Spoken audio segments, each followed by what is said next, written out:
Hello, everybody. It is Starrapter here, and welcome to Outer Rim Transmission. This is episode number 67. I'm joined by Ben Maynard, as always, but we have a very special guest on this week's episode to help break down the latest in Star Wars. I have with me the illustrious Ben Hart with no E. You might know him as the Star Wars guy from Star Wars Underworld and Culture Slate. How's it going, Ben? I don't believe I've ever been introduced as illustrious, but thank you for that magnificent intro, Chris.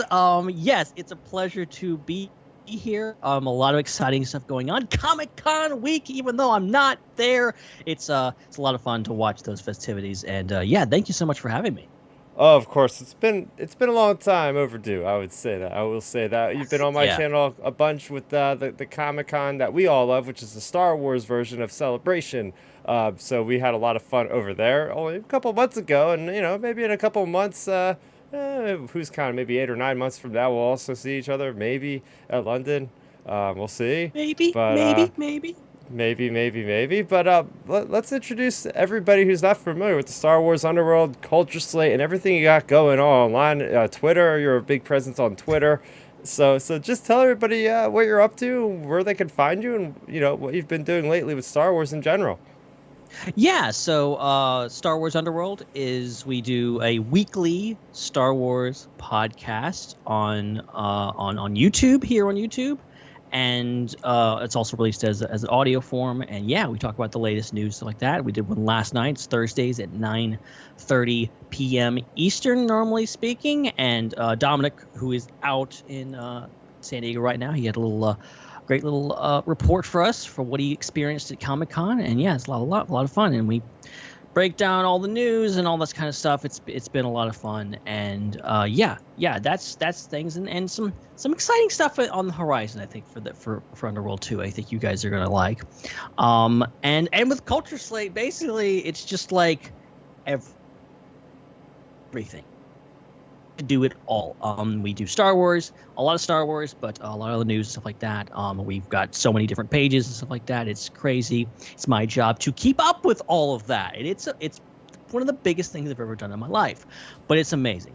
And so definitely follow at Culture Slate and follow at the SWU, and you can follow me personally at Ben Hart with no E if you for some reason wanted to hear more of what's coming on my face right now. I don't know if you do or not, but yeah, that's all. I think that's all the plugs and all the explanations needed, probably, unless you have any specific questions. Yeah, what I will say, and thanks for being very concise with all that information. I appreciate it because I want everybody to check out your content, man. You're awesome, and like I said before we went live, you're one of the inspirations I had for the channel. For just letting out my Star Wars enthusiast brain to just connect with others online. So really Yeah. appreciate it with you and everybody else Dominic and Chris did to start up the Star Wars Underworld as always. So there you go. And Ben Maynard, how's it going, man? Are you finally free of your Anakin Skywalker-esque sunburn that you're going through? Yeah. I'm finally feeling better from that. Back to lifting, dieting, back to the normal routine for the most part. So it's been a pretty good week, I would say, for me, and I'm just chilling for the weekend.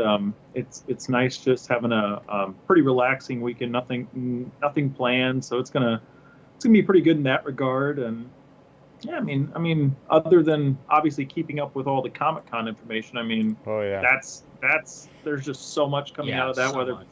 Marvel or the different products or some of the tidbits from Star Wars or the potential major DC news tomorrow, all these different things. It's a great time to be a movie fan, in all of these fandoms, really. Oh heck yeah! I was talking to you Ben earlier. I was like, can we just talk about Rings of Power for an hour today? Because I have so much to say as a Tolkien fan.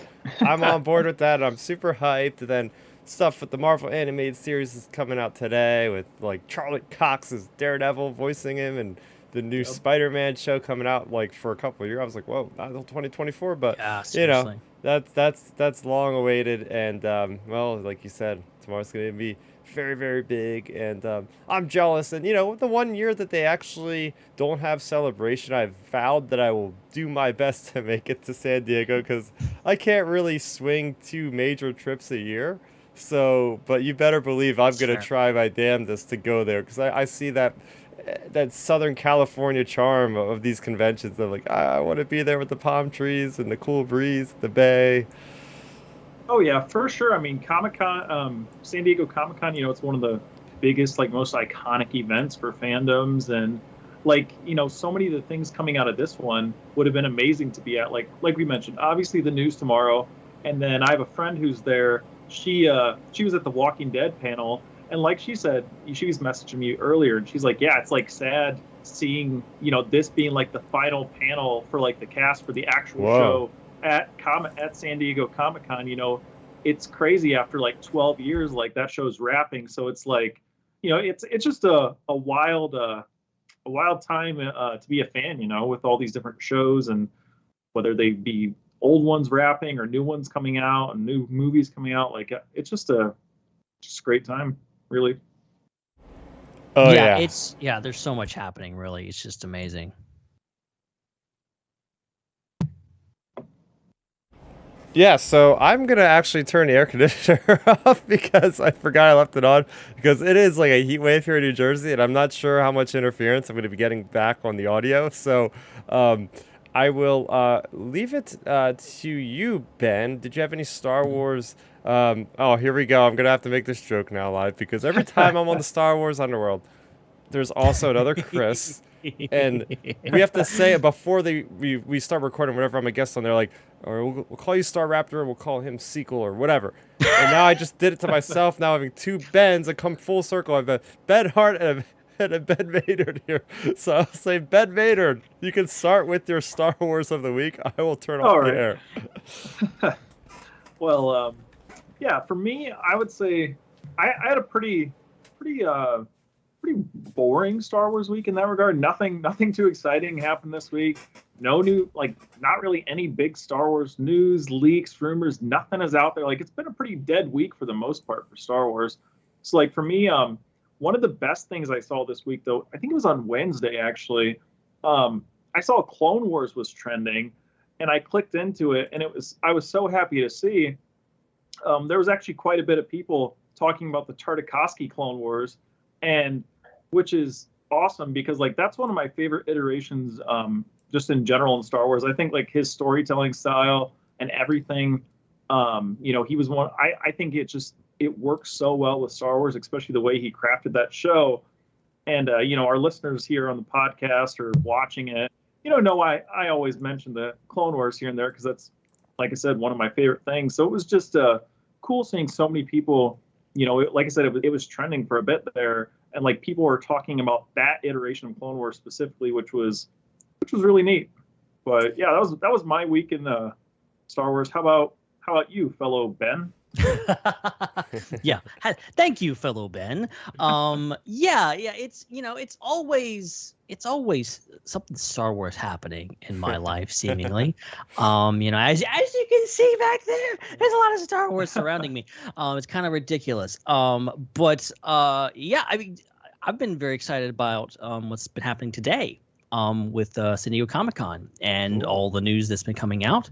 I'm not a big collector or reader, but the Hasbro as the Del Rey and the reading panels at San Diego Comic-Con were really cool to see, and very exciting to see what's coming out of there, and a lot of different figures that should have been out like 3 years ago are finally coming out, thankfully. And then a lot of good interesting books. The High Republic is heating up again, and I'm very far behind on a lot of it, but I'm very very much looking forward to catching up on that. But yeah, it's a lot of Star Wars happening. I know Marvel's gonna own it next tomorrow, but and maybe some a little bit DC too. But today it was very Star Wars focused. I was appreciating that, and it was really cool to see all that. Oh yeah, it's really neat seeing all the collectibles, and I'm jealous for the people that are there because they're able to get their hands on that Boba Fett in disguise, aka the black armored Boba Fett from the War of the Bounty Hunters comics that I like so much. So it's like, oh Right. man, I would love to have that exclusive. But yeah, just seeing all the me and Ben Maynard are gonna break down exactly what happened with the Hasbro, what happened with the books a little bit later on in the episode. But yeah, I mean, the High Republic, fantastic. It's been nice having a little break, I'll be honest. But then I'm looking at like the Right. little avalanche of High Republic coming out in October. It's going to be pretty insane. So if you're having trouble, you better catch up now because it's going to be hard to catch up once all the October things start dropping. But Brace fantastic. yourselves. Yeah, brace yourselves. As far as for me, I've been head down in some more miniature work for Star Wars Legion, and I have completed some of my favorite designs in Star Wars. And here we go. I have a little Black Sun Vigo. So from the Clone Wars, these guys are for the Shadow Collective, the Faline.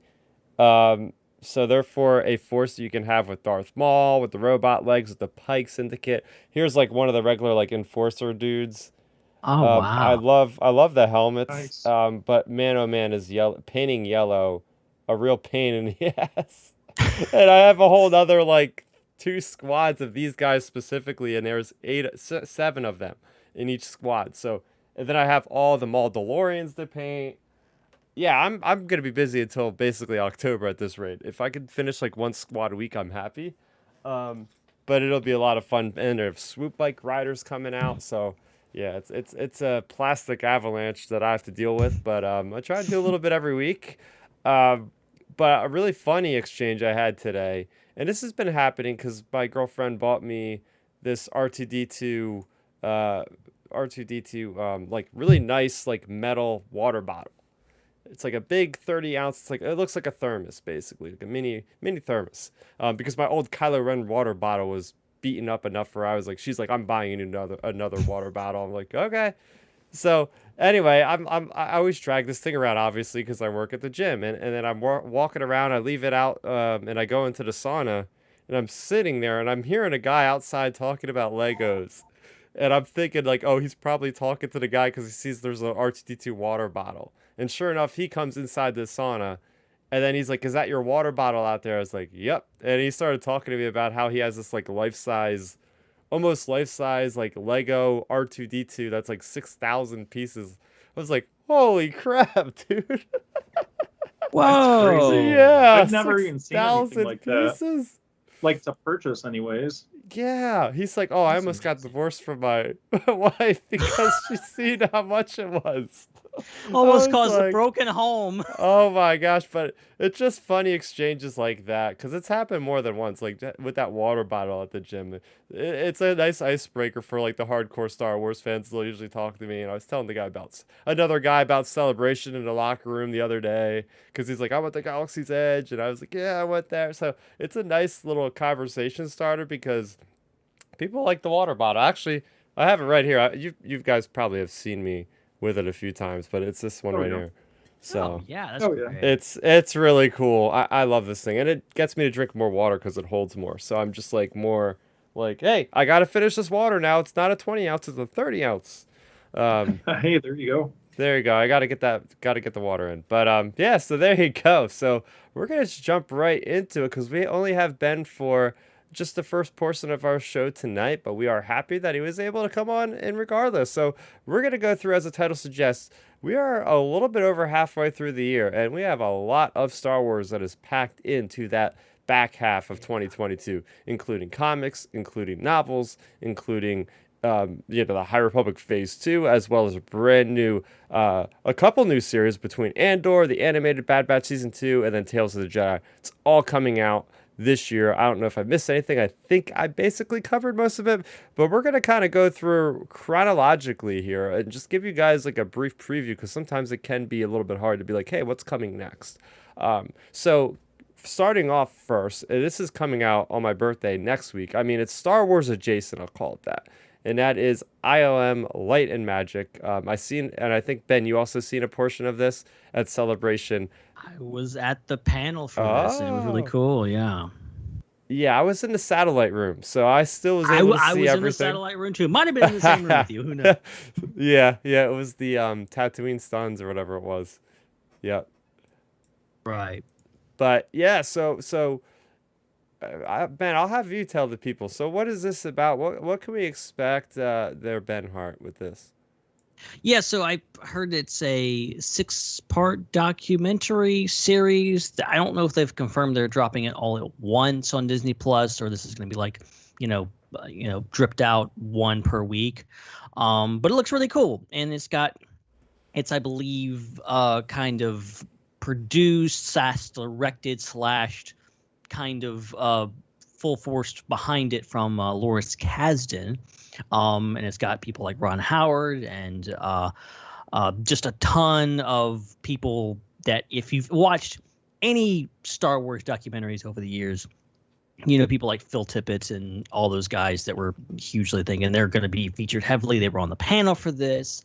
Dennis Muren, all those guys, really cool. So, and this is going to be kind of there's been other documentaries about ILM, but this feels like something that could go even deeper because it's it's being helmed by Lawrence Kasdan, who of course was there from the beginning.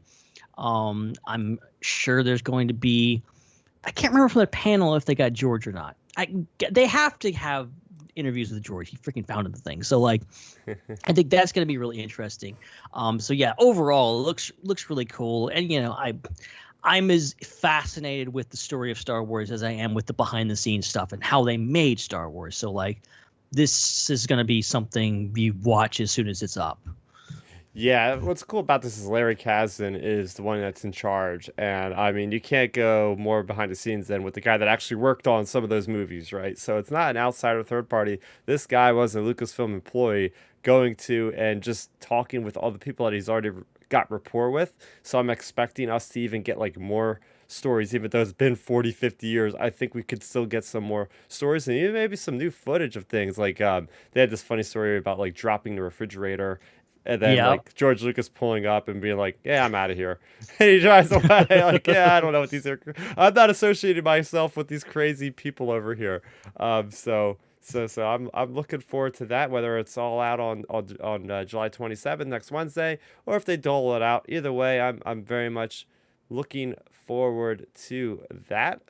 Next up, literally a week later, I believe, is we got this Lego Star Wars Summer Vacation.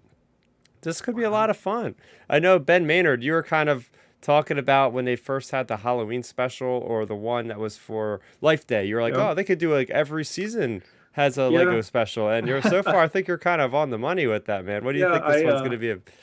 I joked around when they started announcing these things because I said, dang, someone at Lucasfilm must have been listening to our podcast, because when they announced the whole holiday special, that September before that, 2 months before, I was like, dang, you know what they should do?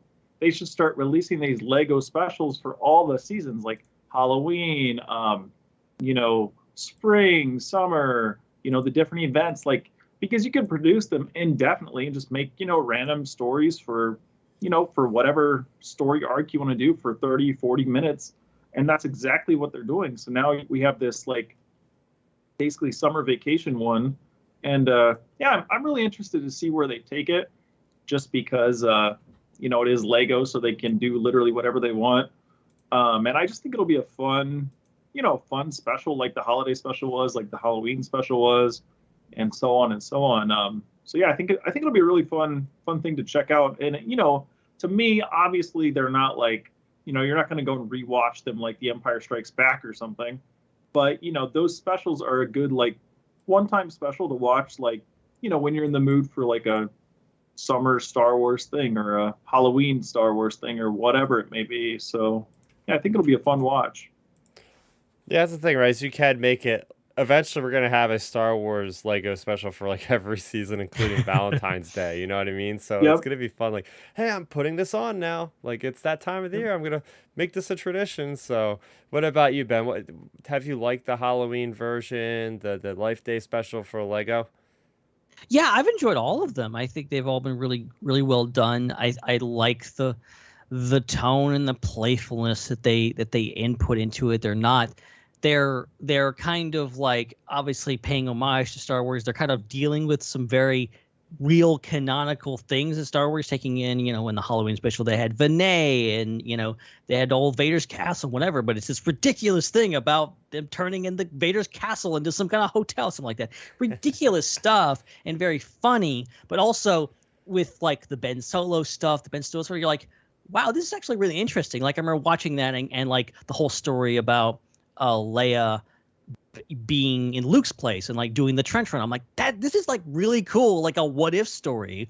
And so very intrigued by all this. So yeah, I hope they keep making these. I hope they like every season, just do all the holiday specials, because their sensibility about like, yes, it's funny, taking Star Wars a little seriously, but not too seriously, and just doing whatever they want because it's not canon and nobody cares. I love it. You got that right, sure. Ben. Well, yep. well, that, and I feel like as well, just another thing to add to the Lego thing real quick, I think they could even, take inspiration from a lot of our real world holiday special type or seasonal special type movies and shows and things. Like, you could do say a Halloween, like instead of Michael Myers, obviously like have Vader like going around doing stuff or whatever. Like, Right. you could take inspiration from, or like the Santa Claus movies, like you could do something with whoever, and so on and so on, and like, take inspiration from those even, potentially. So like, there's plenty of options you could do with them.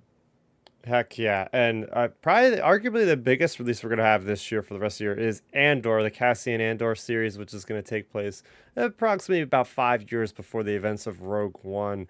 So throwing it over to you, Ben Hart, what are your expectations for season 1 of this show? We know it's going to be 12 episodes. We know they didn't really use a lot of the volume, if any, and it's more of like a classic movie style production, I would assume. We got the Neil Scanlon creator of a lot of these movie-esque props, is just creating things, make it look really, really cinematic, and the trailer looked great. So what are your expectations for Andor, man?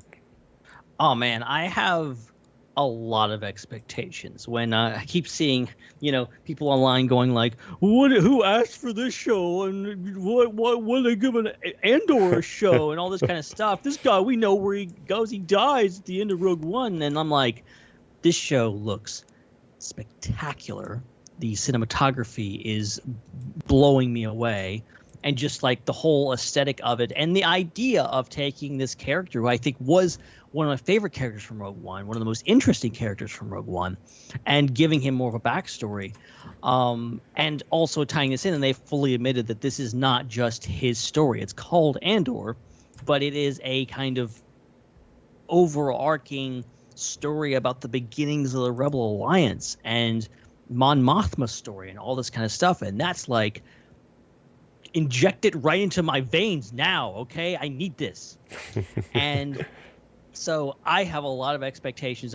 Obviously, I don't have like really specific. I think the trailers have done a good job of being very vague. I think I know where kind of it's going. It seems to be we're going to be seeing the beginnings of Cassian since he started fighting, since he was 6 years old, and maybe some of his family, and maybe stuff's going to go down. It's not going to be pretty and probably going to be very sad, but some very interesting things in the show. I think it's one of the things I'm most anticipating going into the late summer, early fall. Oh yeah. I mean, first off, that argument of do we really need this? I mean, do we really need any Star Wars when people come at us with that kind of dialogue, right? It's like, you don't really need any story.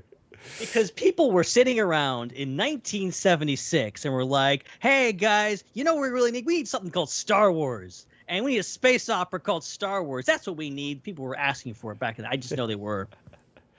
I'm excited to see Coruscant. I'm excited to see what is going on with the Imperial Senate, because we've never really seen the Imperial Senate. I think some of the Bad Batch footage we've seen is also involving the Imperial Senate to some degree.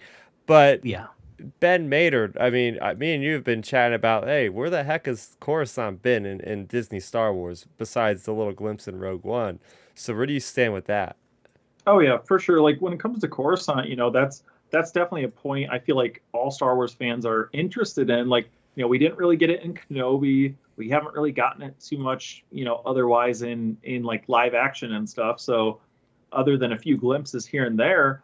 So it's like, we want to see more of that, I would say, especially due to the fact, the Emperor's presence there and just how like things are getting ran, like the government's getting ran.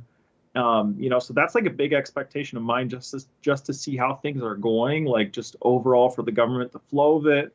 Obviously, like the buildup of the rebels, like on screen, like Are we going to have Mon Mothma and Cassian almost getting caught, like doing a rebel operation or something? I'm sure they'll probably get almost caught several times actually through the whole series. But I'm looking forward for those type of things. And another thing, like not specifically on screen, but I'm interested to see, with it being 12 episodes, how the storytelling is going to be compared to Kenobi or Mando being 6 or 8 episodes. So it's going to be interesting to see the story maybe fleshed out a little better for each character, give them more time to breathe, maybe some more of the villains, etc. And hoping, like, fingers crossed, like I hope the run times are, at least 30 to 40 minutes, like, versus, I don't want us to get in there and every episode be like a Clone Wars episode and be like 22 minutes long. And I'm like, oh man, like that's the only thing that makes me a little weary with it being 12 episodes. It's like, did you stretch a 3.5 hour, 4 hour time frame out over 12 weeks? So that's going to be the biggest interesting thing. But yeah, I'm really excited for the show. And as you mentioned, Ben, like just the cinematography for the show is really drawing me in compared to what we saw with Kenobi, even because of, you're actually getting, I feel like, much better cinematography than you were with that show, because, that was strictly basically shot in the volume compared to this. Yeah. So yeah, all eyes will be watching Andor when it releases the first 2. I love that. First 2 episodes on August 31st. Also out in August, I forgot to put this one before this one. We have a new novel from Del Rey, adult novel. This is Star Wars, The Princess and the Scoundrel. This is that beautiful cover. I love that cover. It's probably the best Star Wars cover I've seen this year. It's all about the wedding between Leia and Han Solo. They're on Endor, but it also involves a lot of stuff aboard the Halcyon, which is the Galactic Star Cruiser, and then a brand new snowy crystal planet. So this is going to be pretty cool. I think a lot of people are looking forward to this one because this is almost like the canonical take on the courtship of Princess Leia, which is that renowned Legends book that everybody loves so much. So this one's being written by Beth Revis. And I don't know if you read that original Legends book, Ben, or how far you've delved into it, Ben Hart. Which is it the...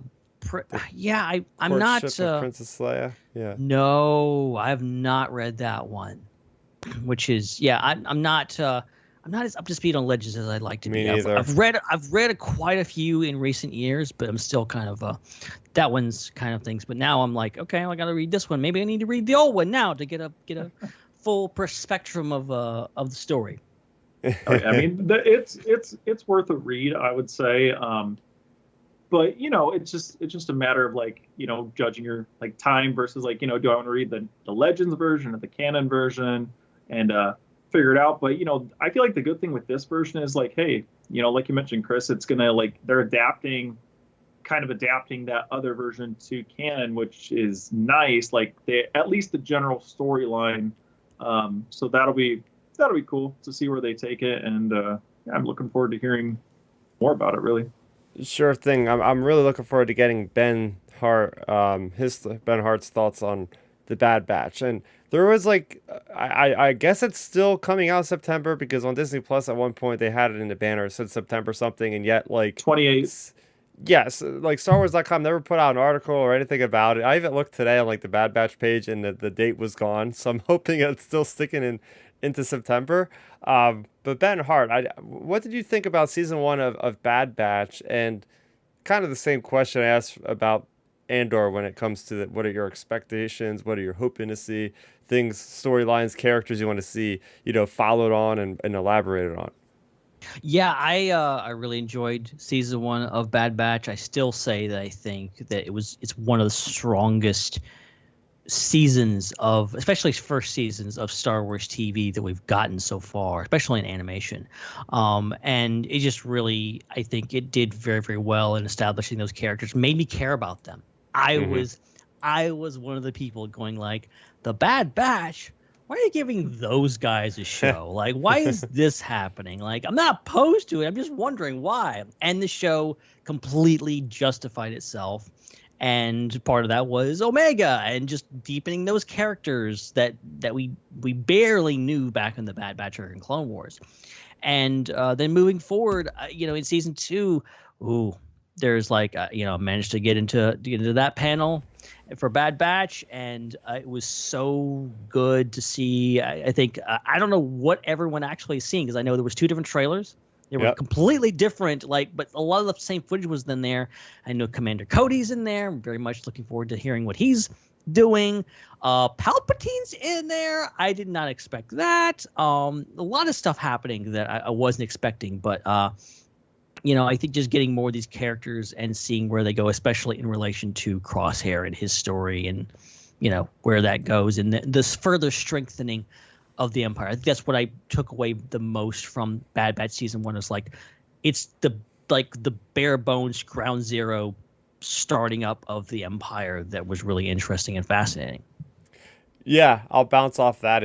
I was always very fascinated to understand how the clone troopers morphed into the stormtroopers and what the reasoning was. And I think season 1, one of the biggest messages I took away from that is, Admiral Rampart and his desire to get conscripts because they wouldn't have to pay as much money to the cloners on Kamino. And then literally seeing Kamino Tapoka City just get decimated by a Venator class Star Destroyer or whatever. That was the symbolism of, hey, this is the new Empire now. Season 2, we got no more clones. This is what we're dealing with. So, Ben Maynard, what are your thoughts on season 2 of Bad Batch? I will have to go to the dark side on this one. I definitely was not a big fan of the first season at all. Just for me, I feel like out of the 16 episodes, I feel like there was only 6 or 7 maybe good ones. So for me, I hope we don't have as many, I would say, filler episodes, or even if you're going to have say slower pace or not as impactful stories, I hope they're managed a little better in terms of where they're placed in the timeline. Like the big example I always go back to, and Chris laughed at me about it last week or the week prior, was we had so the titles for the episodes, the final 5 episodes, leaked or whatever. And, it was the 14th episode. It was titled Infested. So I was like, oh, is this going to be maybe their chips are malfunctioning or whatever, blah, blah, blah. They're infested. You know what I mean? So so that whole deal. Well, one of my buddies, he was like, man, I'm telling you, the way the show's going right now, I guarantee it's going to be either Genos and bugs or some type of creatures or something. And I'm like, there's no way they do that in the 14th episode. And here's me sitting watching at 3 o'clock in the morning, 5 minutes in, and Sid's like, there's creatures, blah, blah, blah, blah. So I'm like, oh man, they're going with bugs. So I just hope they improve. If you're going to do a bug episode, I'm not totally anti-bug episode, but just move it for or earlier in this season. So I just hope the overall story is managed a little better than what it was. But I think there's a lot of positive parts that you can work with. Obviously the Bad Batch's chemistry.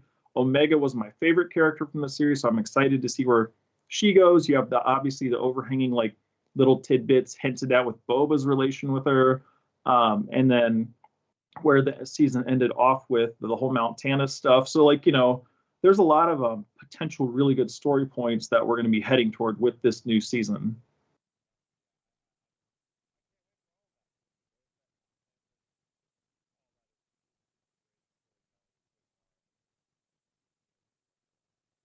Is he muted?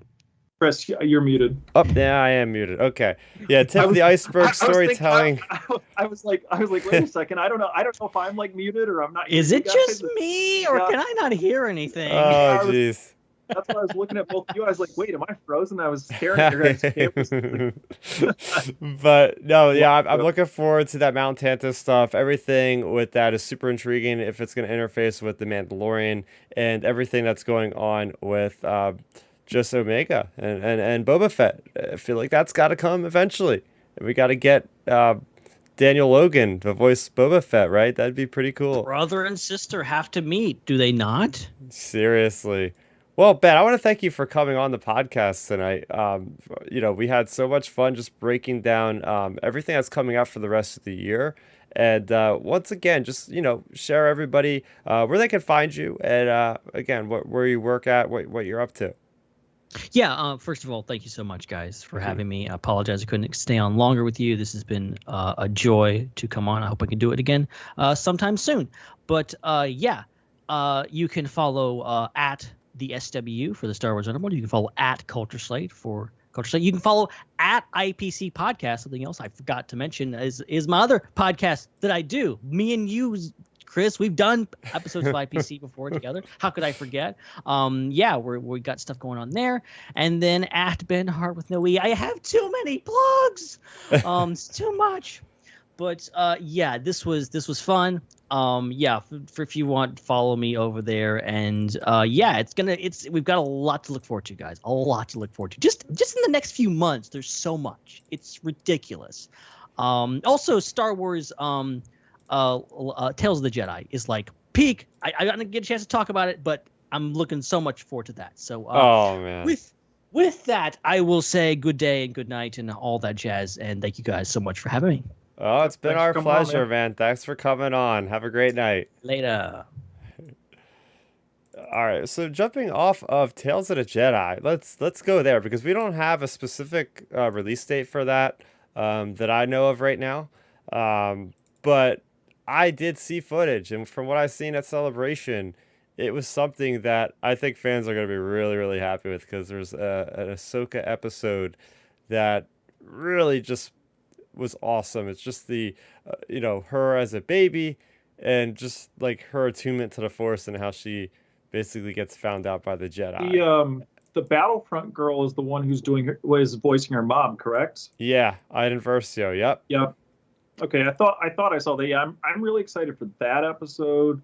I'm like the whole Tales of the Jedi list that they came out with the Count Dooku stuff with Qui-Gon, like all that. I think it's going to be so good. And the fact that Filoni's involved makes it even better. So I'm really excited for Tales of the Jedi. Like as soon as I sent my younger cousin, he's like a big fan of like that era, the Clone Wars, all that stuff. And I sent him that and he was so excited just because, that time period that it's working in. So I'm super excited to be watching that when it comes out. And yeah, I think when they posted about it, it just said like fall or something, like fall 2022. So, yeah, that could be any time basically up until the end of November, whatever, I guess early December technically. So, I feel like we got a while before we get to that because I think they're going to let Bad Batch come first. If that does come first. Yeah, for sure. That's going to have to come first. What's cool about it is that Dave Filoni was the one that was actually wrote and directed those episodes for this on his plane rides to and from Lucasfilm. He is doing that. So that to me is pretty cool how like he is so hand in hand with this series. Like it means a lot to him. Obviously Ahsoka, he doesn't really let a lot of people play around with Ahsoka. So there you go. This is something. Yep. That's another thing for aspiring creators out there. Think about that, like how great of a job that would be. Like your job, when you're traveling, you can just write down show ideas and eventually get it produced. Like it's crazy. Like Dave's gotten to that point in his career where he can just do that and, be like, hey, this is the show I want to make. And they're basically like, sounds good, do it. Like that's awesome. Like seeing Dave be able to do that. Yeah. He's got that much credibility, that much, just he could do anything he asks for basically at this point. Oh yeah. It's but I'm very excited for Count Dooku showing up in that. I think that's going to be awesome. Seeing anything like pre-Phantom Menace is just exciting because, well, actually, this might be our first pre-Phantom Menace like on-screen content ever. I mean, the High Republic is the only thing that really takes place before that, and we don't have that content out yet. It's coming with the Acolyte, which we'll get to in a couple minutes here. But we didn't even have any flashbacks or anything in Clone Wars that I can think of, like prior to Phantom Menace, even. Like, I think this is the first on-screen pre-Phantom Menace content. Good call there. Yeah. Something else that's coming out that's pre-Phantom Menace I just mentioned. It's the High Republic Phase 2. In the High Republic Phase 2, I wish I could have pulled up all the books and comics and everything, but there is literally, I said before, an avalanche. It starts in the first week of October. We're gonna get a middle grade novel. I'm gonna try to pull it up as I mention it. We also have a bunch of new authors that are joining the team, like another 4 over the 5 they already have. The High Republic Phase 2 wave. Yeah, so I know you haven't delved too much into the High Republic. I know you must have watched a few of my videos, Ben, at this Yeah. point. But like, I think what are you hoping to see? Because it's gonna go back even before Phase 1. It's gonna go back. This will be about 450 years or so before the events of the Phantom Menace, or no, 350, something like that. Well, I think a lot of these stories, they're obviously laying the foundation for this entire like era, basically. But it's obviously to me, um, I feel like the things that stuck out to me, like I've watched your videos, I've listened to our other guest Matthew that was on here a few weeks ago. I listened to some of his like High Republic like spoiler stuff, just like catching up on some of it. And like to me, some of the best parts I feel like of the High Republic is just the like barren feel to it. Like like it's not like how it is in the prequel era. Like everything's not like all controlled like purely by the government. Like it's like not all populated. Like the Outer Rim is like unexplored territories, like that sort of thing. So I feel like those type of aspects are really cool. And then just the fact they have a lot of storytelling potential just because they're so far away from the prequel era. You don't have to worry as much about messing up any characters or like, we saw it with Kenobi. Look, like, we love some of the stuff in Kenobi, and then some of it we were like, oh man, we wish Kenobi would have been more like himself maybe earlier in the show or something. Like, we don't have to deal with issues like that because these are totally new characters. So, we don't have like preconceived notions on like how they should be or whatever. It's like, I like the fact that they're breaking new territory like that. Obviously other than Yoda and a few other like handful characters here and there, but I feel like that's a great part of it. And then I really think the way things are going, honestly, this is like 2 year out prediction probably, but I feel like a lot of this High Republic stuff, they're like building it. And I think Taika Waititi's movie is going to be the thing that's like tying into, I think his movie is going to be like the beginning, like before all the High Republic stuff, kind of tying into it or potentially leading up into it. So like, I'm thinking that's where they might end up going with it. And then of course like the Acolyte show will eventually probably, it'll be having like strings attached to the High Republic era as well, just for the time period it's set in. So it's going to be interesting to see, where they're connecting the books, the comics with the on-screen presence of like the movies, shows, and then even if we get a video game for the High Republic, I feel like that's another opportunity Star Wars has right now. So say like the people that don't read the books as like as much. So like for example, like me, like I said, I haven't kept up with all the books in terms of like the High Republic stuff, but maybe give me like a Fallen Order style High Republic video game. Boom, like that would help. Like that would help pique more of interest, like for more people like that. So I think there's a lot of opportunities with it that I'm most excited about, like that the High Republic basically brings to the table. Oh yeah. Well, first off, we are getting that High Republic game made by Quantic Dream, developers of Beyond Oh, yeah. or I Detroit forgot to about Human, Star Wars Eclipse. Yes, that's going to be that. coming Yep, out. I forgot about that. That's Mm-hmm. true. Yeah, there's a lot of games in development, so we have that. But yeah, the thing with the High Republic is it's going to be in that frontier period. Phase 2 is all about 150 years before Phase 1. And it's going to be all about just discovering what's out there in the Outer Rim. Which is funny because I thought that's what Phase 1 was going to be about. And Phase 1 is more like, okay, they've already established themselves in the Outer Rim. They have these outposts. Now Phase 2 is going to be about how they got those outposts. So I think there's going to be even more chaos because you're going to have these, species that are brand new that they haven't really, encountered yet. So that is going to cause some havoc and some strife, of course. So yeah, that could be something very unique. Something very unique. I did pull up the list of the books and everything that is coming out. So October 4th starts it all off, and we have the High Republic Path of Deceit. I think the following day is when we get the High Republic issue number 1 by Kevin Scott once again. Then we also have, I think in October, we have the High Republic. Well, actually, I can look it up because I have it in the show notes for some of the stuff they already announced today. Let's see, the High Republic Adventures by Daniel Hayes Older. I think that comes out in October. Then you have The Nameless Terror, which is a 5-issue miniseries from George Mann. Then you have Quest of the Jedi by Claudia Gray. Those are all Dark Horse comics. And then you have another Marvel comic, which is...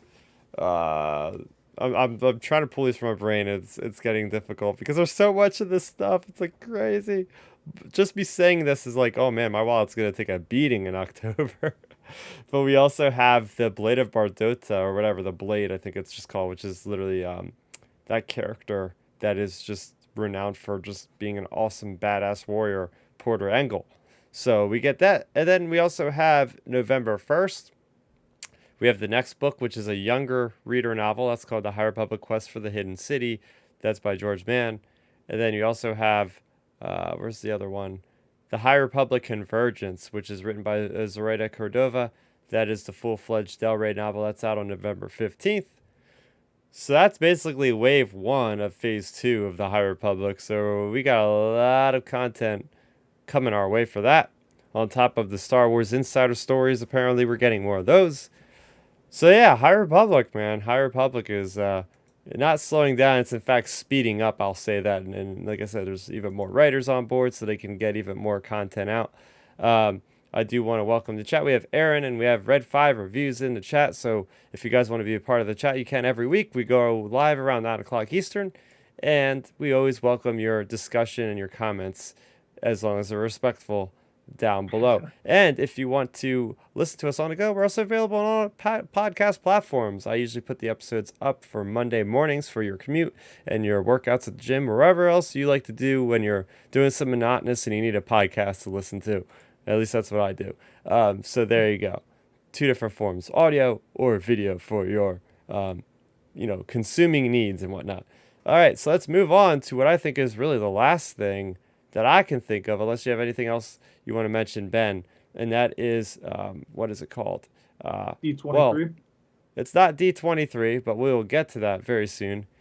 It is the comics. The Marvel comics, they've been building and building and building from War of the Bounty Hunters into Crimson Reign, and then as was teased at the end of Crimson Reign, the Hidden Empire, which is the Kira story, basically, if you want to call it that.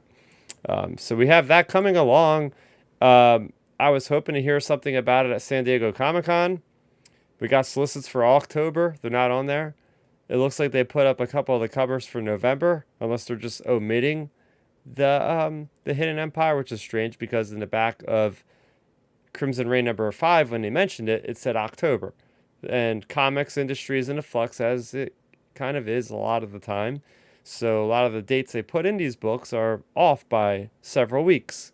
So I'm hoping that this thing gets to us by November/December, and we have no information about it. I'm going off of pure speculation and pure prediction at this point, but I'm hoping that this kind of brings together the culmination, if you will, of like the Empire Strikes Back era of Star Wars, and then for the 40th anniversary of Return of the Jedi next year, that's when we start bridging into that content, or at least surpassing that content post Return of the Jedi.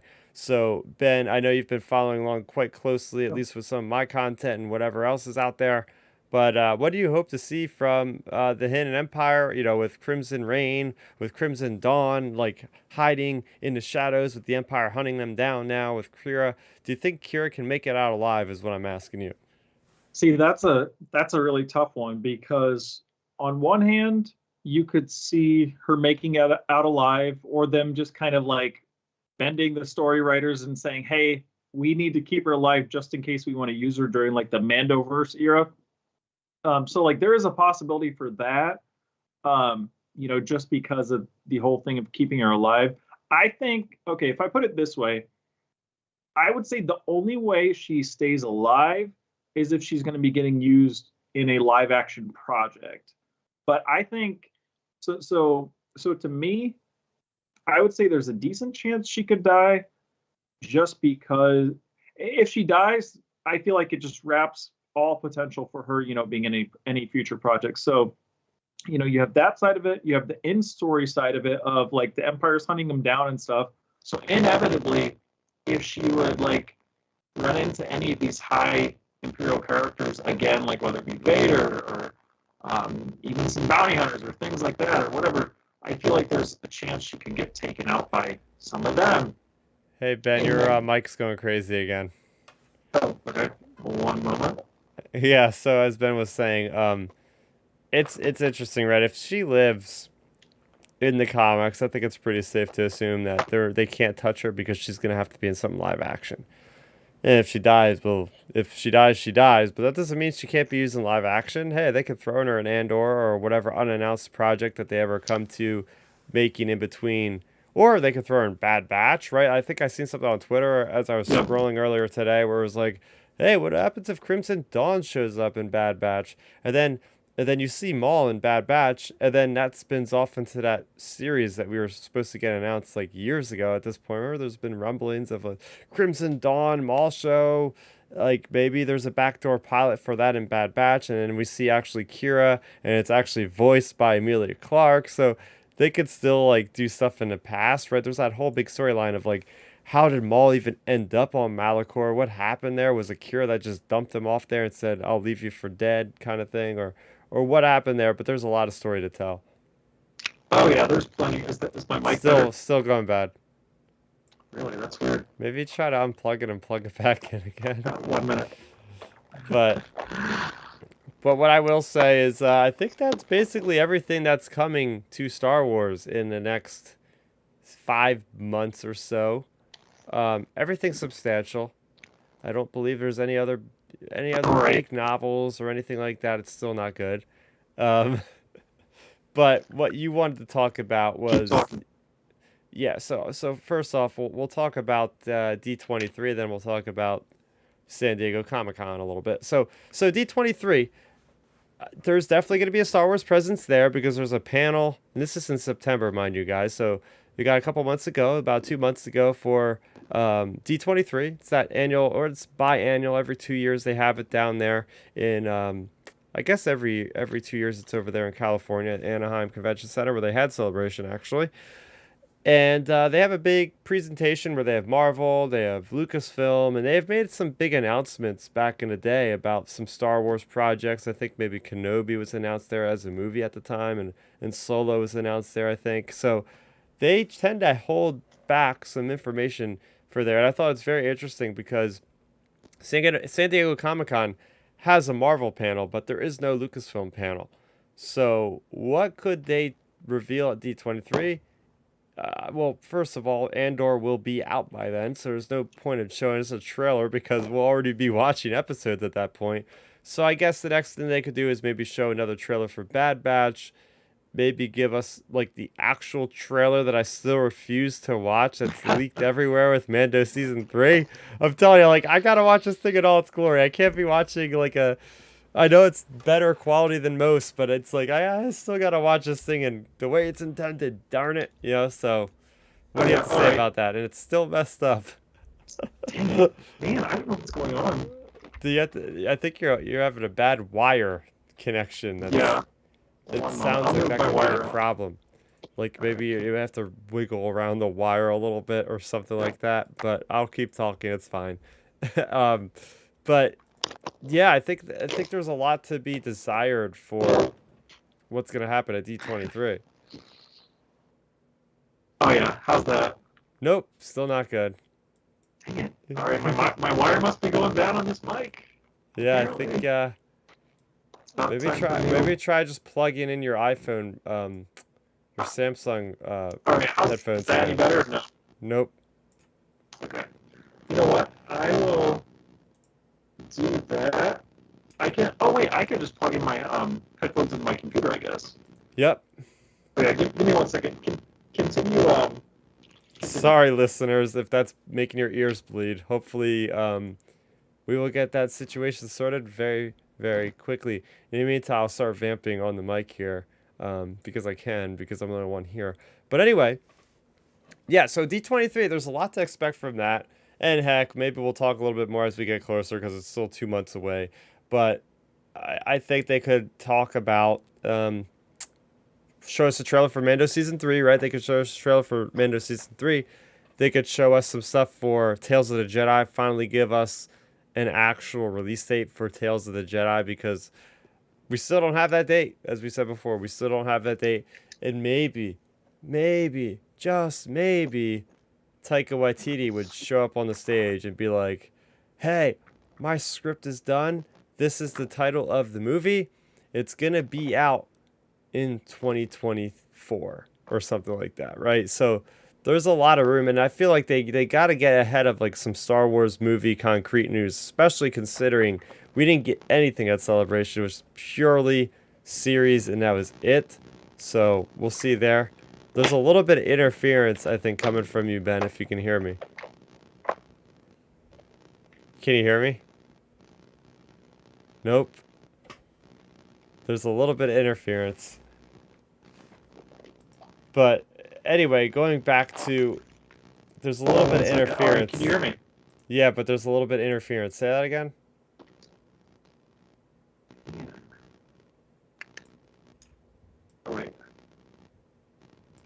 All right. Can you hear me? I can hear you, but it's still a little bit messed up. Yeah, I don't know what's going on. Is there a bad plug in your computer? Are you using a laptop?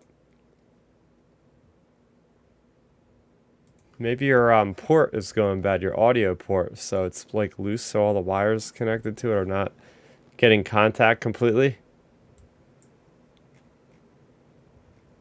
But getting back to all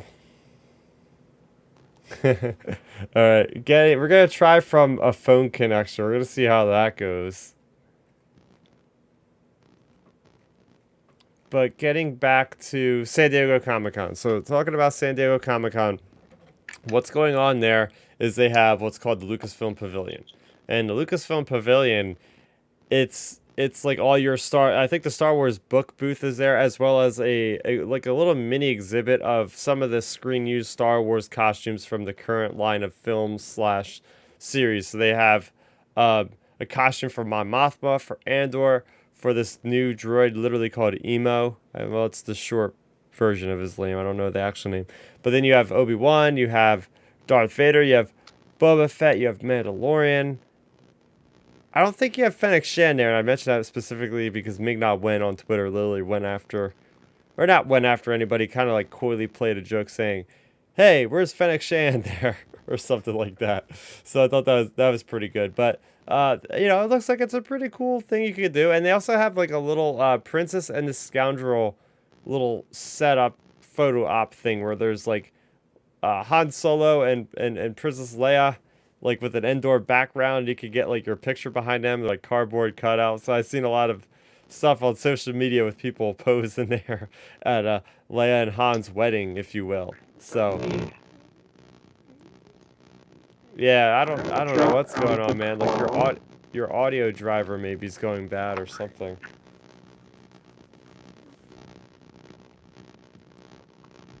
Do you want to try hanging up and calling again, maybe? Yeah, so, uh-oh.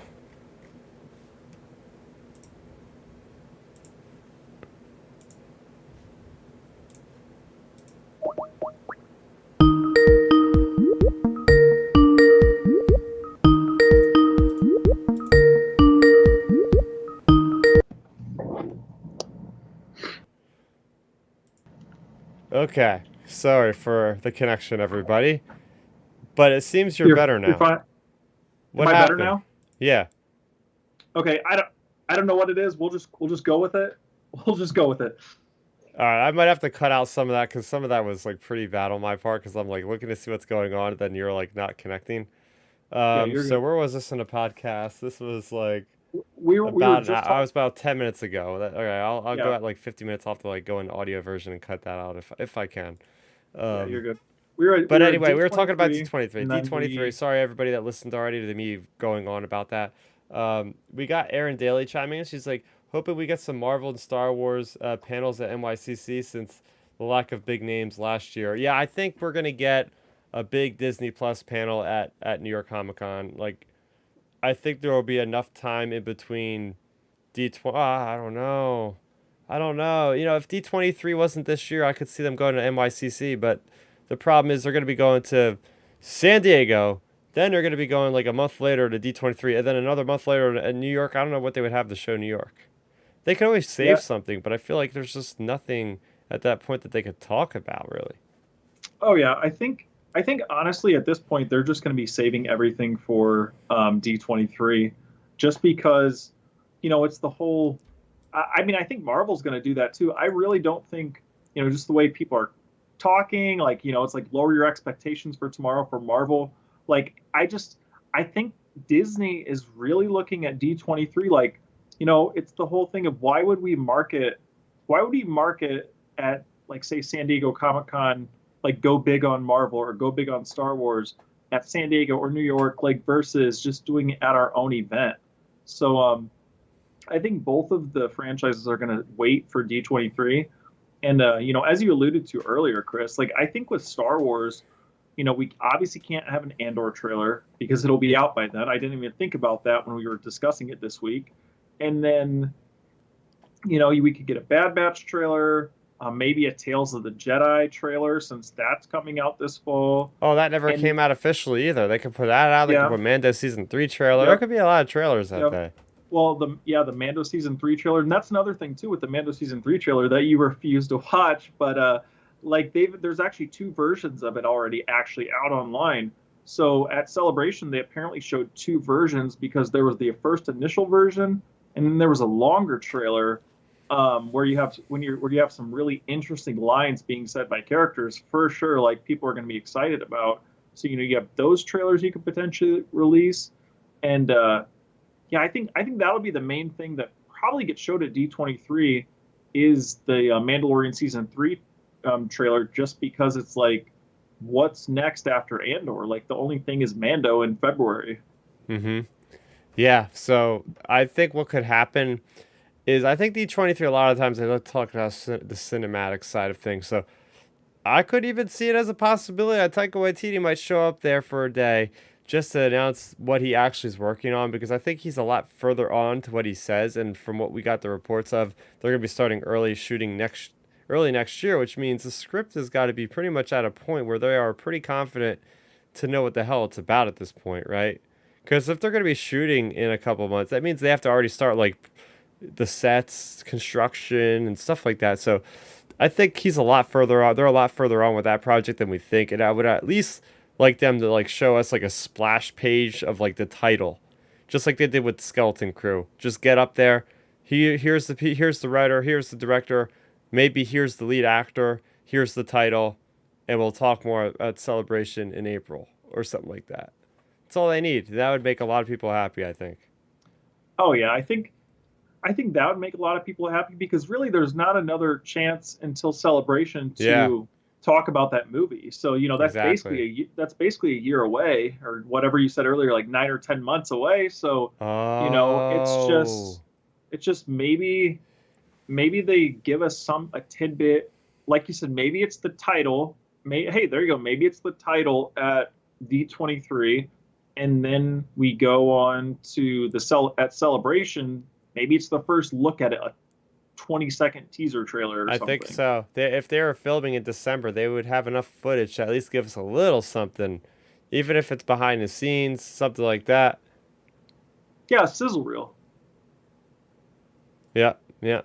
So yeah, I think there's a lot of opportunities with D23, and I think it just comes down to Disney wanting to make their event big. And that's where I think the big, like I said, the big Marvel stuff is probably going to be, especially with some of the interesting leaks around about potential Marvel trademarks out there. Like, there's all kinds of different things floating around D23 potentially. So it's just a matter of time, because I think it's September 9th weekend is when that's coming. Mm-hmm. Yep. Yep. Yeah. So, talking about San Diego Comic-Con, what they have going on for Lucasfilm is I've seen a lot of cool pictures on social media. They have Lucasfilm Pavilion, which is basically a little ad hoc exhibit of just different costumes from the various ongoing Star Wars series and whatnot. They have Boba Fett's armor. They have Mandalorian. They have Obi-Wan, Darth Vader. They have Andor. They have Mon Mothma. They have his new little droid named Emo or something like that. Or that's short for something. And yeah, so they have a lot of cool stuff you can check out there. They have this cool little photo op of the Princess and the Scoundrel promotion of like the background is Endor, and then they have a cardboard cutout of Leia and Han in an embrace, like at their wedding, I guess. So you can go up and have a picture behind them and make some goofy faces, like I see a lot of people are doing online. So Lucasfilm has a presence, but they don't have a panel. Marvel has a couple panels. Lucasfilm has the publishing panel. Which, why not? Let's jump right into that. So we're going to talk about what they have in store at the publishing panel. I'll be honest, I was a little bit disappointed simply because there was a lot of cover reveals, right? They have a lot of beautiful covers for a lot of these High Republic Phase 2 books. But other than like one comic reveal, which I think the only one we didn't know that they were making was something, a miniseries by George Mann, which is one of the new writers on board with the High Republic, called Nameless Terror. So there's that. But other than that, there's not really anything new. I was hoping for at least like one novel reveal that wasn't connected to the High Republic, because it's going to be very interesting territory, Ben, because we're going into this territory where there's not really any, like, I guess they could always make a spin-off novel of a Rogue One, of an Andor character, but like there's no big Obi-Wan or anything like that coming out. So I'm very curious about like what the next Star Wars book that's not in the High Republic is going to be about. Because there's a lot of cool territory. I really enjoyed Shadow of the Sith. I would love to see some more sequel trilogy, or like in between that era of sequels and its original trilogy. I feel like now that they can really start exploring. I want to see just somebody announce a damn trilogy of Luke Skywalker Academy books or something like that, because that would be crazy. That would be good. That would be good. Oh yeah, yeah. I mean, that's a really good point you raise right there. Because it's like you have all these High Republic books coming out, which are great, and it's like, then what are you doing in the actual, like, the other era, like the episode 1 through 9 era? So like it just makes you wonder. Like, see, my thing that I always get nervous about when it comes to their publishing is like, it's great seeing them give like the High Republic writers the freedom to do what they want, basically, and then like I feel like the writers that are in the 1 through 9 era are heavily restricted, because it's like, well, you know, why would we give you a book or a project, whether it be a comic or a novel or a series, etc. Like, why would he give you that when there's a chance we might want to use that potential story or that character for a series, like an animated series or an on-screen thing? So like I feel like a lot of their storytelling, I mean, look, like the Shadows of the Sith book, like Luke getting used in that, like, is that his like first like big book story really, other than, you know, we've had a few appearances here and there in like some of the comic stuff, but like after episode 6, I feel like they've been so restricted on that stuff, because it's like the whole, in case of emergency, break glass, like we may eventually use this storyline. I mean, look, we'll get into or we'll mention it, like you know, we're not seeing anything really for the most part post episode 9, for the most part anyway. So like, and they're not doing that, in my opinion. Like, they're not going to release a Rey and Finn and Poe trilogy of books after episode 9, because it's like, you know, we're eventually going to do their story, so let's just not let the writers do that. And I don't like that, because it's like, you know, it just like limits the stories the writers can tell, because they're like, well, you can do, like, say if they would eventually let them do a story post episode 9, it's like, well, you can do it, but it's just about this like side character that's not going to like impact our movies or something, you know? So it's like, I just don't like how they can't play around with the main characters in the books a lot of the time. Yeah, I mean, it's just like, It's interesting, and yeah, if they want to do something with the character, then it's basically off limits. Yeah, Uh, so getting into some of the cool Hasbro reveals. So yeah. Hasbro always puts out some interesting content, and I was excited to see some very cool surprises that I was kind of going crazy about.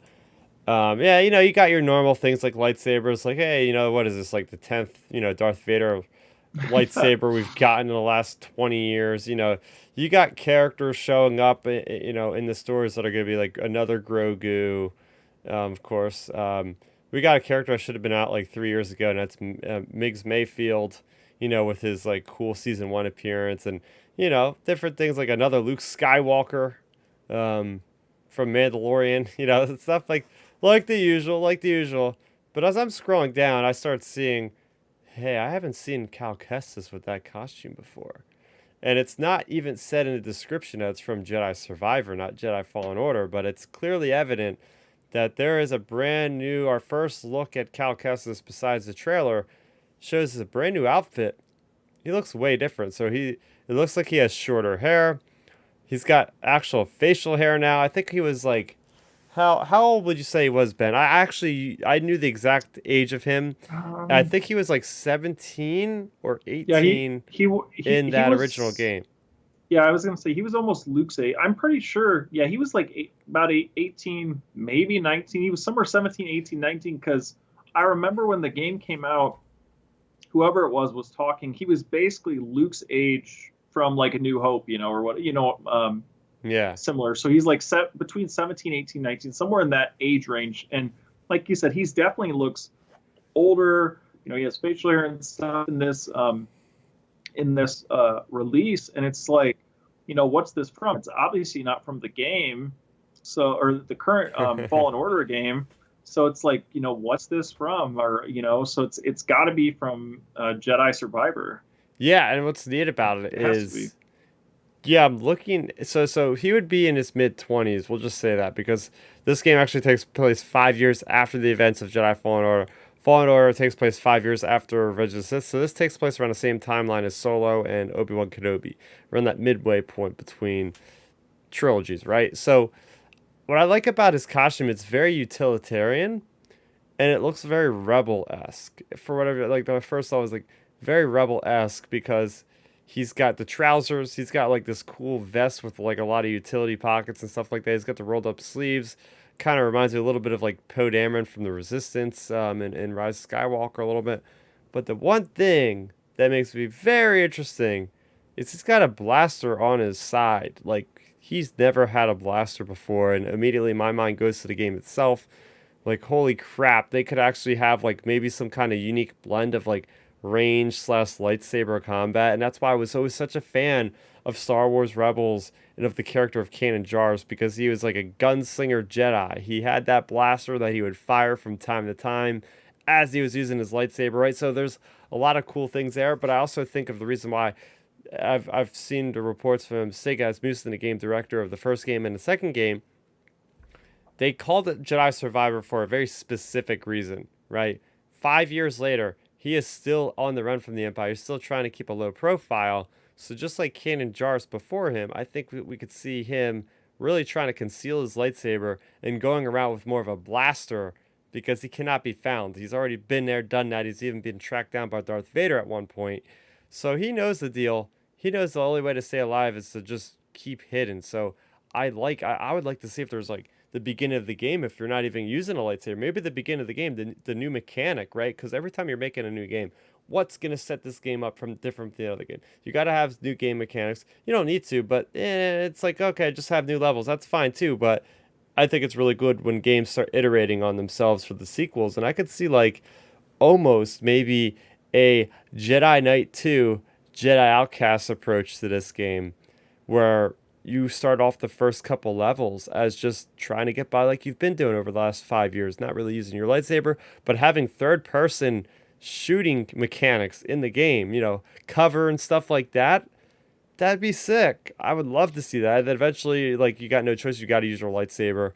And or they could have that fluidity of the combat, the way you choose, the way you want to play, if you want to play more ranged or more melee based, because Respawn Entertainment is so good with their gunplay. I mean, that's what they're known for. They did, the original team worked on a Call of Duty Infinity War, Call of Duty 4, Modern Warfare. But they also worked on Titanfall and Apex Legends. Apex Legends is one of the biggest shooters in the game right now. So, yeah, they're first-person shooters. So, again, they'd be going outside of their comfort zone a little bit because then they'd be going most likely to third person unless they, completely blow our minds and say, no, when you're doing the gunplay, you're in first person. And that would be like, whoa, I don't know. I don't know if they would do that. But, Ben, I want to just hear your thoughts on just the overall, look of Kyle Kestis here and whatnot. Oh yeah, I mean, I think he looks really good, and like you mentioned, they're most likely going to change the gameplay up, or at least the initial start of it. It'll probably be something like you mentioned. You're having to use your blaster and stay under cover, blah blah blah. And the thing, as you were explaining it there, I started thinking more and more toward Kenobi, because think about this, like they would have known, presumably, potentially known some of the story beats probably about the Kenobi series before they, when they were making this game. So maybe they took some inspiration from the Kenobi show. So like, you have to use your blaster for a bit until you, like you said, you absolutely have to like save someone. Maybe they go the whole, they like connect this with the Kenobi show where, you go down the whole path thing and you're helping save Force sensitives and that sort of stuff. Like, and maybe at that point, you have to save a Force sensitive with your lightsaber or something from an Inquisitor. I mean, who knows, So like, maybe they go along those type of lines, I would say. And, I feel like there's a lot of opportunities with the Jedi Fallen Order franchise. Maybe we'll get a connection to our Inquisitors in terms of like what we got in Kenobi. Maybe you actually confront like Reva and the Grand Inquisitor. Like maybe you actually run into that cast and crew.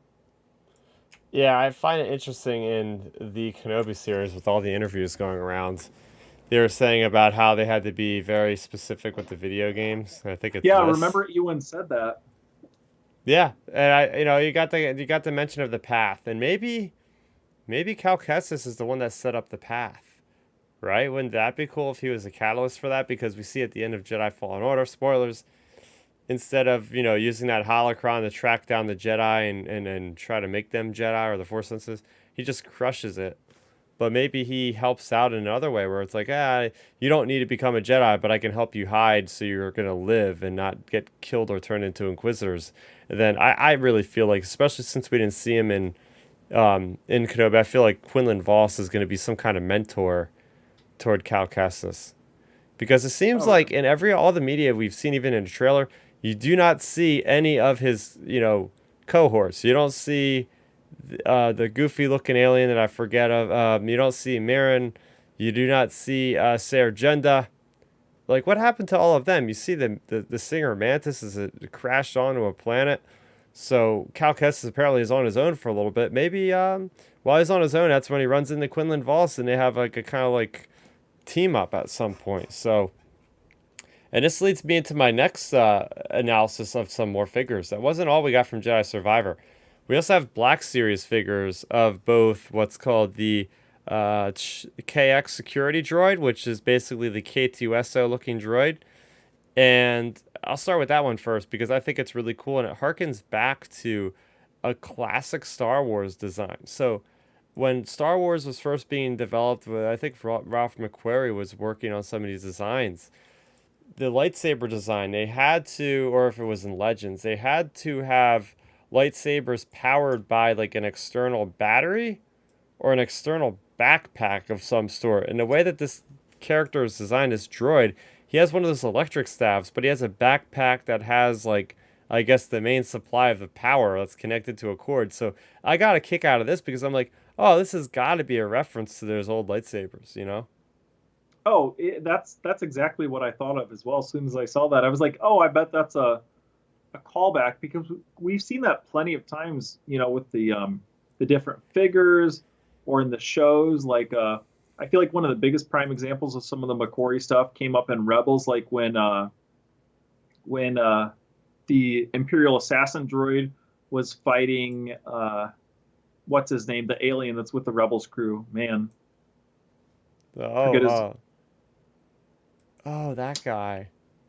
But he was the original Zeb? Chewbacca design. Oh, Zeb, yeah, yeah. So you have Zeb and the Imperial assassin droid fighting, and when they were, Zeb was the original Chewbacca design, and then you have the assassin droid that was the original C-3PO design. So like, you've seen these McCory concepts involved in Star Wars, whether it be on screen or figures. And like you mentioned, I feel like this is another example of that. And they were doing basically like, hey, we haven't used this on screen or in a game or and even in a figure form yet. Let's just make this into a character, and they did that with this droid. Heck yeah. And about those characters' designs in the game itself, I like how they're very beefy, very tanky. Yep. And they're tough. Like, if they grab you, like, if you're on Grandmaster mode, you're done for. So, I like the fact that they're upgrading them. Maybe they still have the old version, but now they actually have ones that have sabers. Or some kind of melee weapon, I should say. Another one here that I'm very... I was so excited to see this. There's going to be B1 battle droids in this game. B-frickin-1 battle droids that I get to slice and hack with my lightsaber, bringing me back to the old days of the Obi-Wan Kenobi Xbox game. And what's really interesting about these aren't just any ordinary B1 droids. They have very specific coloring. And this leads me into one of the reports I heard earlier about this game's going to be very dark. Of course, I feel like with every sequel in Star Wars, the creators are always saying that because it's going to get the fans riled up. But I really do believe them when they say this. But just looking at the trailers, it was dark and people are gone. It's like, what's going on? But they mentioned something about how Cal Kestis, I forget where it came from. Cal Kestis has to make like alliances with unsavory crews and stuff of that regard. I think you're going to see somebody had apparently activated a droid army or some B1s, maybe a pirate or some criminal syndicate of some degree. Maybe it's the Crymora syndicate or one of the many other syndicates in the Star Wars galaxy.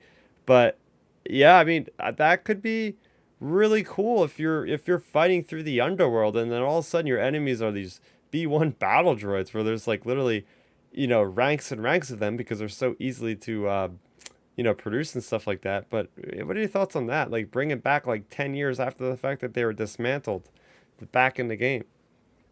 Oh yeah, I thought that was a really cool addition, just because, like you said, it brings you back memories of playing the Obi-Wan game, the Lego game, the Battlefront games, whatever it may be. Even just watching the movies, they're just classics, and like to include them in this, it's just like, to me that's good nostalgia, because you could conceivably see like a bad guy or, like you said, a pirate having came upon like a carrier of these droids and just being like, hey, let me reprogram these for my own like nefarious purposes. So I think it fits the territory, and I'm really excited to see how they use them.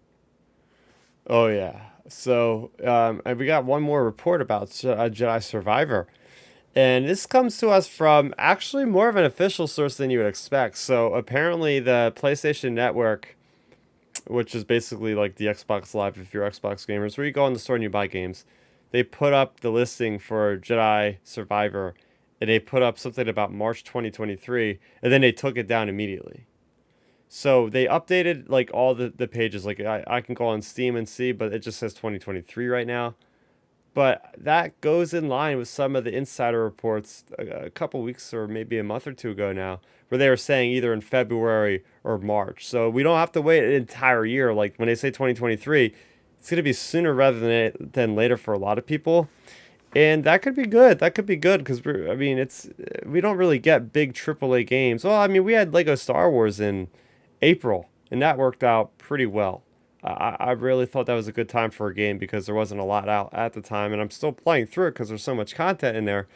But it's going to be interesting to have a Star Wars game of that magnitude come out that time of the year. As far as other games are concerned, it would definitely be one of the bigger games that time of year, and you don't have to compete with the likes of Call of Duty and whatever Xbox has and PlayStation first parties have coming out that year. So that could be cool, and the fact that it's going to be the current gen Xbox Series S and X and PC and PS5. I just can't wait to see gameplay. And, if it's coming out that soon, then we're going to have to see some stuff pretty soon here. I mean, we got Gamescom coming up next month. I don't know if they would be that ready to show anything just yet, but definitely the Game Awards, Jeff Keighley's Game Awards in December, it would definitely have to be out by then as far as like showing us some gameplay. So that's what you can look forward to for next year. But you'll also have to wait a little bit longer for Star Wars Hunters, that little mobile game that I was playing that's also on the Switch, because that has now been delayed until 2023. The interesting thing about that game is they've soft launched it in several countries in Asia, I believe. So, like, people are actually playing the game, but, like, us in America and Europe, I guess, and we're going to have to wait a little bit longer. But I had my hands on with the game. I played it. I keep saying, it's a fun game. It's probably not going to be for me.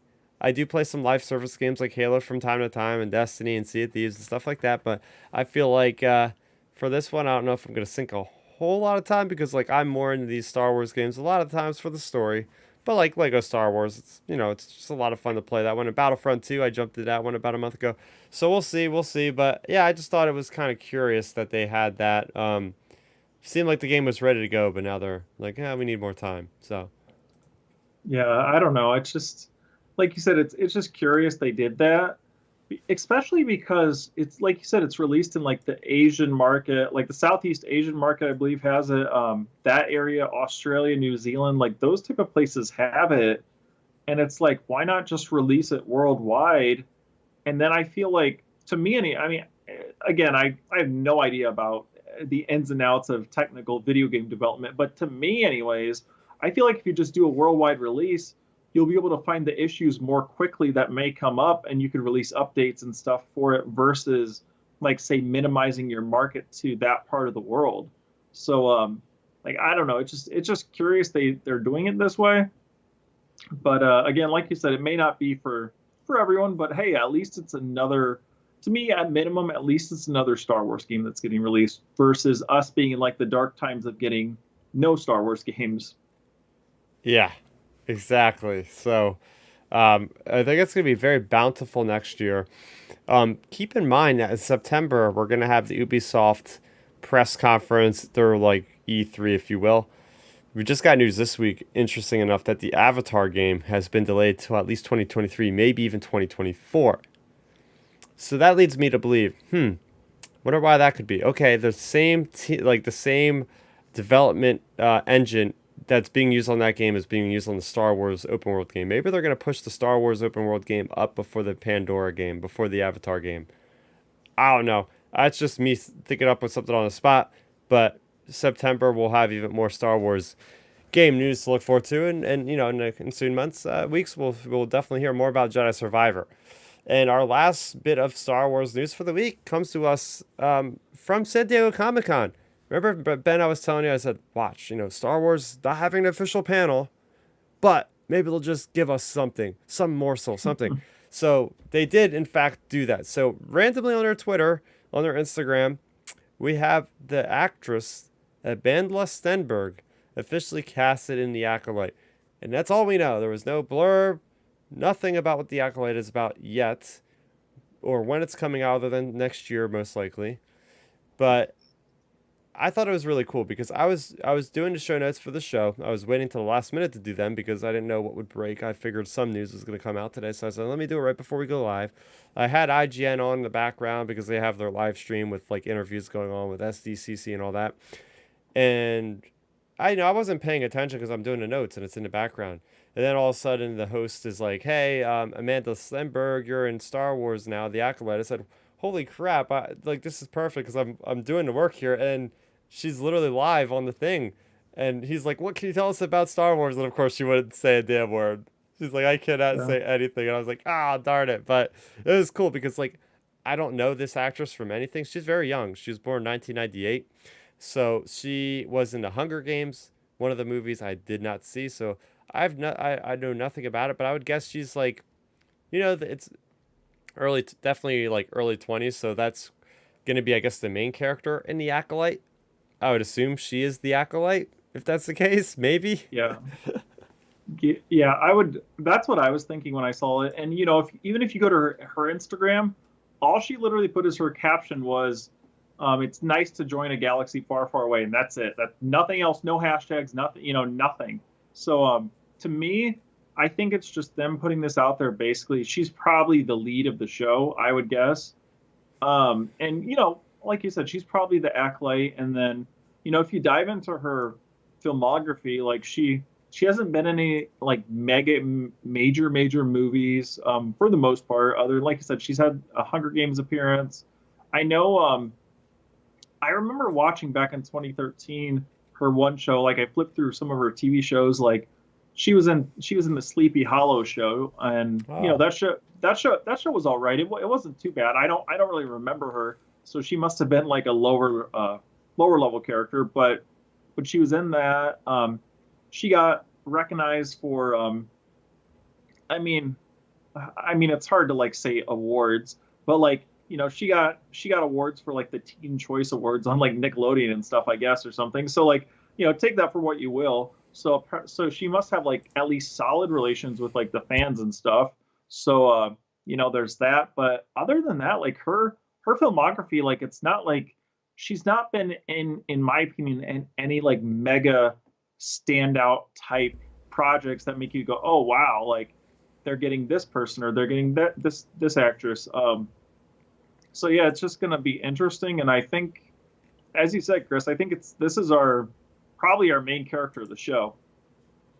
Yeah, so we'll see. I mean, this is they're being so tight-lipped about this show. It's like, come on, just give us something. Just give us something. But I'm happy that Lucasfilm actually gave us confirmation, because it's like some of the shows you automatically know who's going to be in it. Obviously, Andor's going to have to be Diego Luna. You're going to have him in the role. Obi-Wan, who else could play it? You got to have, you know, Ewan McGregor, right? So there's lots of characters that you automatically know who's going to be it, but the Acolyte is one of those like, okay, there's nobody that we know would be in this show. So sooner or later they got to tell us something, which they finally did. So it is a relief, and yeah, we didn't have a Star Wars panel, but we did get some Star Wars news regardless. So between the merchandise, between an actress being announced, between some of the books and stuff, which I was a little bit let down on, if I'm being honest. It seemed like it was a pretty good time for San Diego Comic Con and Star Wars. Oh yeah, for sure. Like it I wish they would have released some more stuff, but hey, at least it was something, because they could have just not done anything at San Diego Comic Con.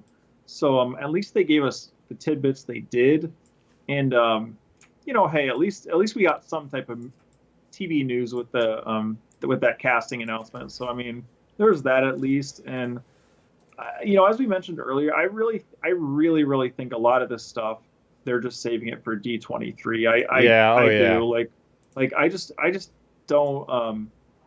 I wished even they would have just potentially just done an Andor, even a mock-up trailer from like the TV spot we got, like mix that in with the other trailer and just given us like a 2.5 minute like mashed together of the trailers. Even that would have been just something to look at.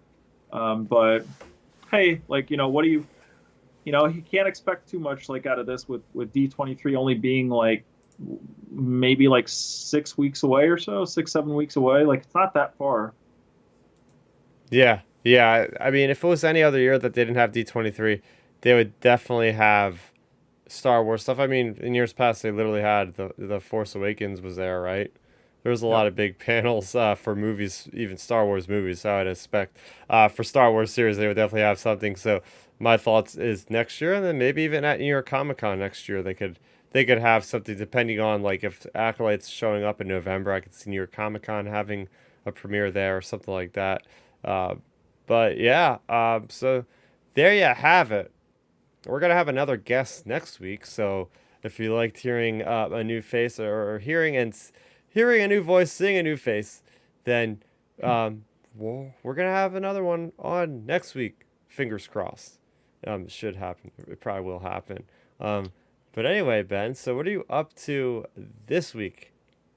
Um, This weekend, nothing too much. Like I mentioned to start the show, it's a pretty relaxing, chill weekend for me. Got to hang out with some family that flew in from out of town. They're flying in later tonight, so just hanging out with them this weekend. And then tomorrow's the day that I've been waiting for years and years, and I'm hoping. So like right now, for any of our viewers and listeners, there's so many rumors from even Deadline, and they're reputable, that Henry Cavill's going to get announced back as Superman tomorrow for DC. And if this happens, I'll be like the most excited person on the planet, second to like John Campea, basically. So I'm hoping that happens, and that's what I'm really looking forward to tomorrow is the DC panel at San Diego Comic-Con. Like I'll be tuned into all the people posting about it, that's for sure, because unfortunately they're not live streaming it. So just fingers crossed for that. And it's just going to be a pretty chill weekend. So, for anybody wanting to chat Star Wars or potentially Henry Cavill Superman, you can find me on Twitter at RealBenMaynard. And then you can find me on Instagram, where I post my workouts every week, pretty much every day, at RealBenMaynard as well. All right. Yes, you could do that. And as far as Milton's, you can follow him at Milton Weber 7 on Twitter and whatever his Instagram is. And then Milton 7 Weber on Instagram. Okay. Yeah. So he's celebrating his birthday, I think, this week or this upcoming week or something. Next Friday. Yep. Okay. My birthday is next Wednesday, so I will be in Philly seeing a Coheed and Cambria and Alkaline Trio concert on Wednesday, so I'm looking forward to that. And then, the next couple of days, I'm going to just literally be in this room with the AC because we are in a bit of a heat wave here on the East Coast.